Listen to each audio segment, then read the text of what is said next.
Developed country बनाने के लिए भारत को चाहिए थी गोली की रफ्तार वाली ट्रेन, मतलब कि बुलेट ट्रेन चाहिए थी। तो बुलेट ट्रेन तो चाहिए थी, जरूरत थी भारत की। तो भारत ने थोड़ा सा बजट करना शुरू किया, बजटिंग शुरू कर दी गई। उसके बाद जो आंकड़ा निकलकर सामने आया वो बेहद ज्यादा विशाल था। 1,25,000 करोड़ लगने थे महज 508 किलोमीटर के मुंबई अहमदाबाद कॉरिडोर के लिए, जहां पर यह बुलेट ट्रेन चलाई जानी थी। तो अब 1,25,000 करोड़ लाए तो लाए कहां से? उसके बाद दिमाग में आया एक ऐसे देश का नाम जो कि पंक्चुअलिटी के लिए जाना जाता है, टाइम मैनेजमेंट के लिए जाना जाता है और अपनी खतरनाक एकदम ग्राउंड ब्रेकिंग टेक्नोलॉजी के लिए माना जाता है, जिस देश का नाम है भारत का अभिन्न मित्र जापान। भारत ने अपनी सॉफ्ट पावर का इस्तेमाल किया और जापान से बातचीत करनी शुरू कर दी। अब सवाल ये उठता है कि भारत ने जापान को ही क्यों चुना? दो तीन क्वालिटीज तो हमने आपको बता दी, लेकिन जापान को चुनने के पीछे का जो रीजन है सुनेंगे तो आपके पैरों तले से जमीन खसक जाएगी कि भैया ये जापानी होते किस दिमाग वाले होते, भैया इनके दिमाग के अंदर चलता क्या है, कौन सी स्पीड में इनके दिमाग में विचारों की जो गति है इतनी तेज कैसे है।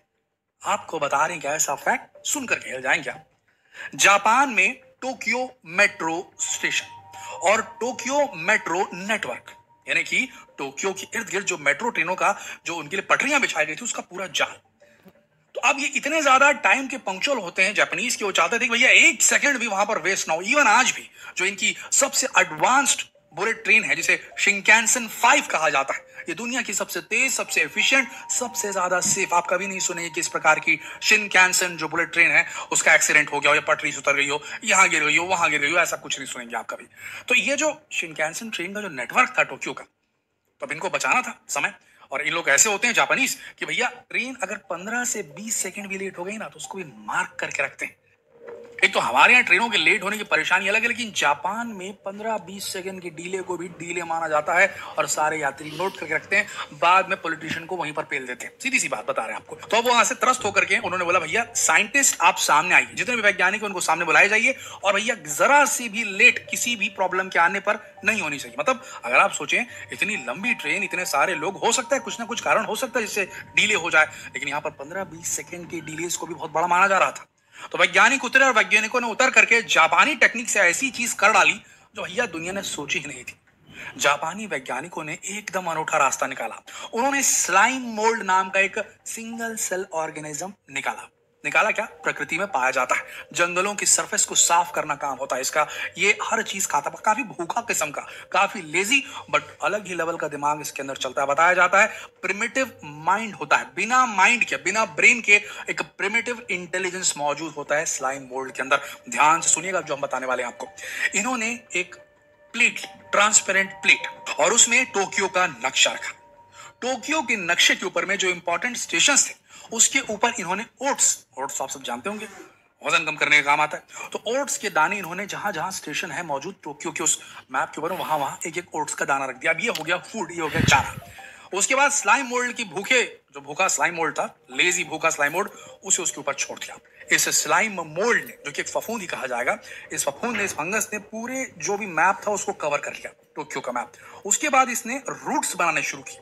जहां जहां ओट्स के दाने रखे थे, जो कि स्टेशंस के उसमें रखे गए थे, तो वहां वहां ये पहुंचा, वहां वहां तक पहुंच के इसने सबसे शॉर्टेस्ट, सबसे एफिशिएंट, सबसे कम मेहनत, ताकत, एनर्जी खपत करने वाले रास्तों को इजाद कर दिया। एक ऐसा नेटवर्क बना डाला, उसको देख करके साइंटिस्ट ने समझ लिया कि भैया इसका जो स्लाइम इंटेलिजेंस है, माइक्रो ऑर्गेनिज्म का जो प्रिमिटिव इंटेलिजेंस है, बहुत खतरनाक है, अलग लेवल का इंटेलिजेंस है। इस स्लाइम मोल्ड की बढ़त, इसकी ग्रोथ को देखकर उन्होंने वो सारे जो रास्ते उसने बनाए थे ओट्स। হ্যালো সবাই, আজ আমি শেখাবো একটা কাগজের সিংহ কিভাবে বানাতে হয়। হলদে কাগজ, নীল কাগজ, উল্টো কাগজ, সোজা কাগজ, গোল কাগজ, চৌকো কাগজ, কাগজ কাগজ, আরো কাগজ, আর শেষ।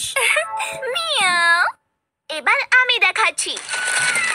আমি দেব না। আচ্ছা, কার্ডবোর্ড, ওয়ার্ডবোর্ড, জুট, শুট, প্লাস্টিক, वुल, टुल, ग्लास, टास, काट, पाट, फोम, टूम, आश के दानों तक पहुंचने के उन्हीं के बेसिस पर अपने टोक्यो के मेट्रो नेटवर्क को री अलाइन किया उसके हिसाब से, और उसके बाद वो जो डीले हो रहा था वो भी बंद हो गया। तो भारत ने सोचा भैया इससे अच्छा देश तो हो ही नहीं सकता, इतने खतरनाक R&D करने वाले लोग हैं, रिसर्च एंड डेवलपमेंट करने वाले लोग हैं, इनके साथ हाथ मिला लेते हैं। और उसके बाद रही बात 1,25,000 करोड़ की, ये कहां से लाए?